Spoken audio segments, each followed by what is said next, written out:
Choosing what vegetables and fruit to grow in your backyard garden can be overwhelming. There are so many choices. I have some tips for you today that can help you decide what you should grow in your backyard garden. Let's dig in.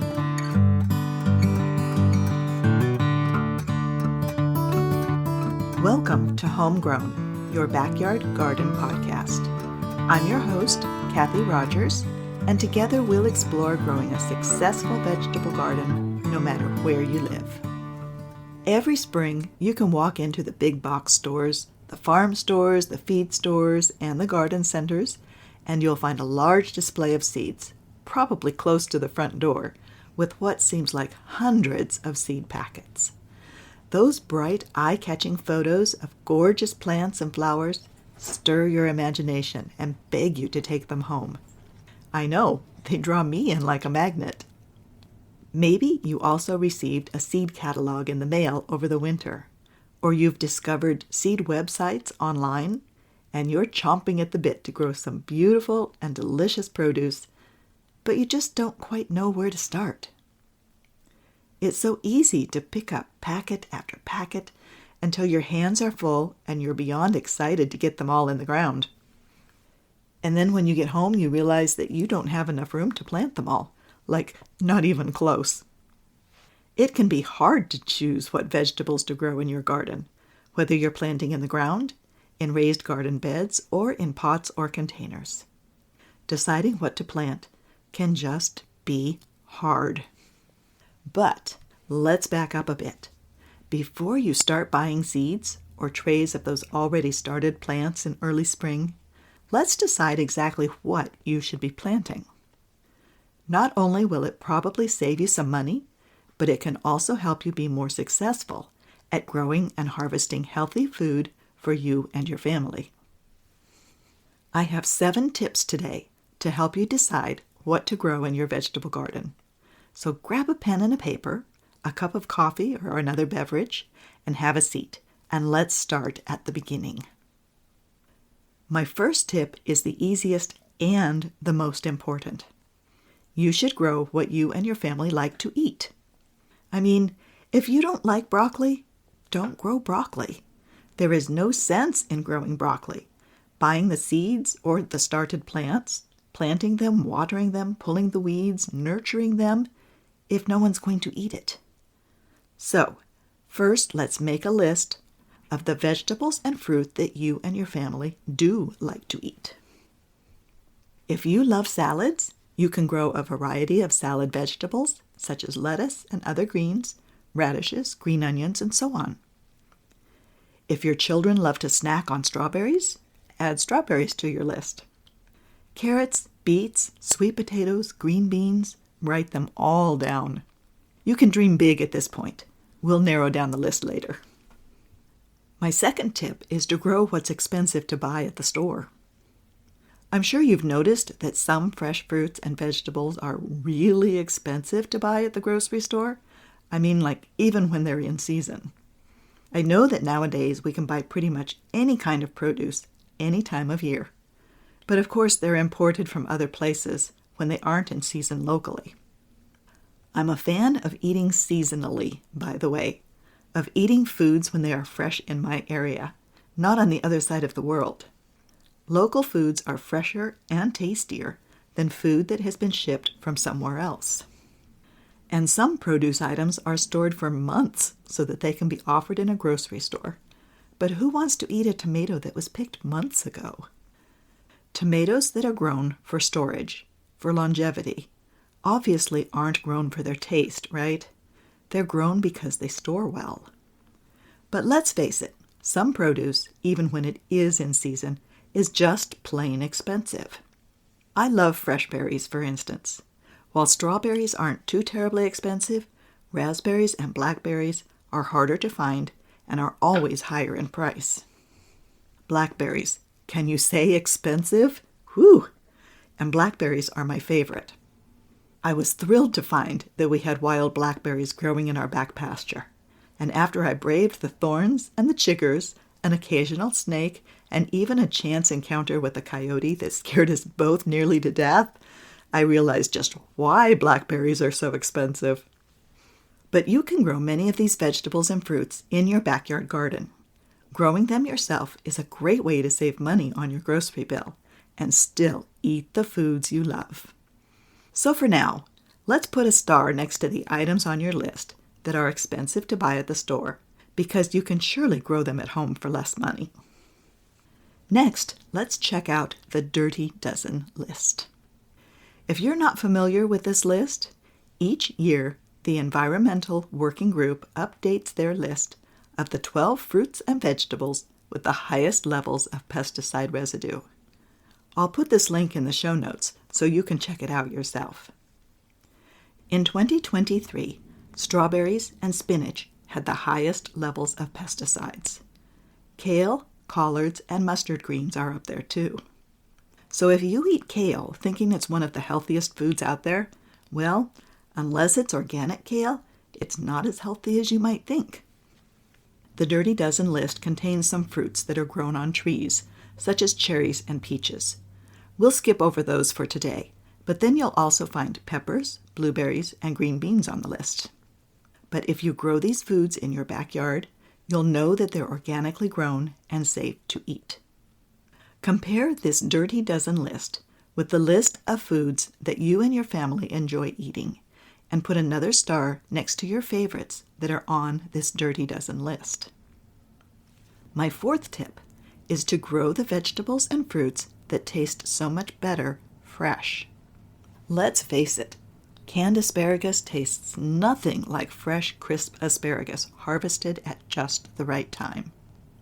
You can roast, grill, sauté, and prepare fresh asparagus in so many ways that are impossible with limp, soggy asparagus from a can.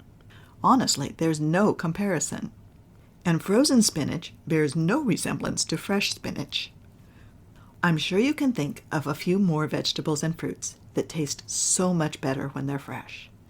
If any of those are on the list you've made of your favorite fruits and veggies, put another star next to them. If it's not on your list, you might want to add it. These first 4 tips have been about adding possibilities to your list. Things that you like to eat, that are better fresh, that are expensive to buy, and that contain high amounts of pesticides and other chemicals if they are commercially grown.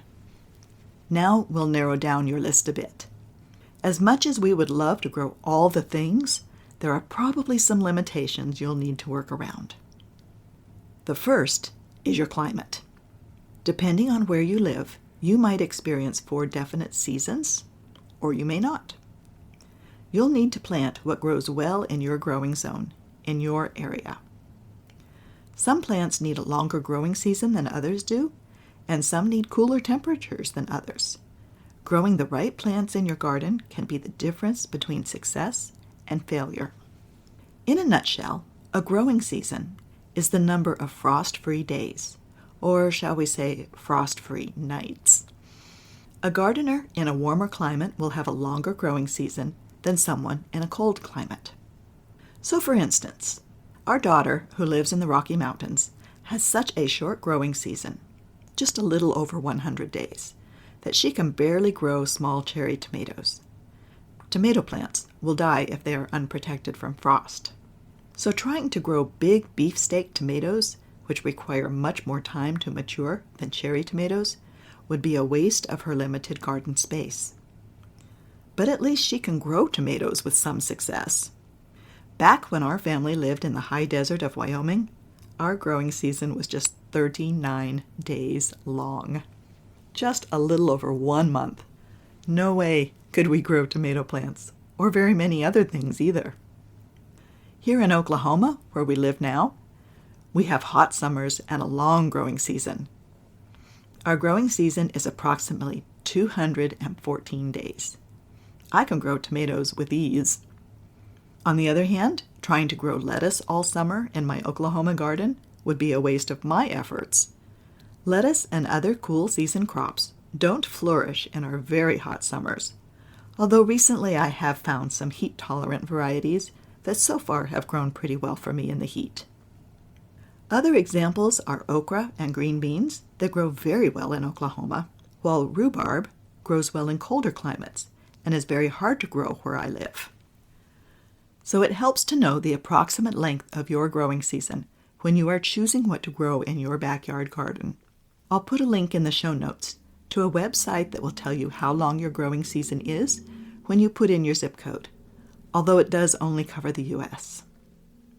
Seed companies include information on their seed packets or in the descriptions of the average number of days needed until a plant variety is ready to harvest, so you'll be able to decide if those seeds will grow well for you or not. But for now, just find the dates of your last frost in the spring and your first frost in the autumn and how long your growing season is, and add this information to that list we're making. You can use it to narrow down your what to plant list. Next, let's see what will fit in the space you have available. If you have a very small garden, you might not want to grow space hog plants like squash and melons, although you can grow these plants vertically on a heavy-duty trellis to save space. For instance, watermelon vines can grow from 3 to 6 feet long on average, but some varieties can reach 15 feet or longer. Butternut squash vines, one of my favorites, can grow 10 to 12 feet in length, and then they send off branches that go off in different directions and keep going and sprawl all over the yard. So thinking about your space will also help you decide how much of something to plant. You don't have to plant a whole packet of seeds, by the way. You might even want just 2 or 3 plants of something. Maybe you like sliced radishes on a homegrown salad, but you don't have to grow 3 dozen radish plants that will all be ripe at the same time. Instead, you can plant a few seeds and save the rest of them in the packet and plant them next year. If stored correctly, they can still be viable for several years. In previous episodes of Homegrown, we talked about growing smaller varieties of some vegetable plants that are more suited for pots and containers. This also applies to smaller gardens, so check out episodes number 3 and number 5 for some ideas. And next, grow plants with light requirements that fit your garden. Most fruit and vegetables grow best in full sun, so if your garden space is less than ideal, you'll need to choose plants that can tolerate some shade. The general rule of thumb is that if you're growing a plant for the root, like beets, or for the leaves, like lettuce, those plants can generally grow in partial shade. But if you're growing a plant for its fruit, such as tomatoes, peppers, cucumbers, and so on, you'll need to plant those in full sun. So if your garden is shaded by several big old oak trees, you might not be able to grow tomatoes successfully. If this is a consideration in your backyard, go through your list and mark the fruits and vegetables that might not grow well in your garden's location. My ebook, How to Grow Vegetables and Herbs in a Shady Garden, can help you take advantage of the light you do have. If your yard is in deep shade all day long, though, you will be limited in what you can grow successfully. Now that you've done some research and thought about your space, your growing season, and what plants will probably grow well in your garden, you can make decisions about what vegetables and fruits you should grow. Those 7 tips again are to start by identifying the vegetables and fruit you and your family like to eat. Then identify the veggies that are expensive to buy at the store and that you could grow at home for less money. Find out which of your favorite foods are on the Dirty Dozen list and grow them at home so you'll know that they are organically grown and good for you. Grow what tastes so much better when it's fresh. Then identify what grows well in your location and the length of your growing season. If your garden doesn't get 6 to 8 hours of full sun daily, choose plants that can grow in partial sun. And finally, grow what grows well and what fits in your space. You should have a good idea now of what vegetables will grow well in your own garden, and you can pick and choose from that list according to what your family likes to eat, what tastes best, and what will save you money so you can eat your favorite foods more often. I hope these tips helped you narrow down your list and choose what vegetables and fruits you will grow this year. In our next episode, we'll dive into whether you should grow from seeds or if you should buy started plants for your garden instead. I hope you'll come back and join us. And in the meantime, I hope you'll subscribe to this podcast so you won't miss a single episode. Share it with your friends too. Leaving a review would be fantastic. And as always, you'll find the link to the transcript of this episode and all the links that I have mentioned in the show notes. Here's how to stay connected with me. You'll find me on my blog, oakhillhomestead.com, on Facebook at Oak Hill Homestead, and on Instagram at Oak Hill Homestead. Thank you for tuning in today, and I'll see you here next time on Homegrown, your backyard garden podcast.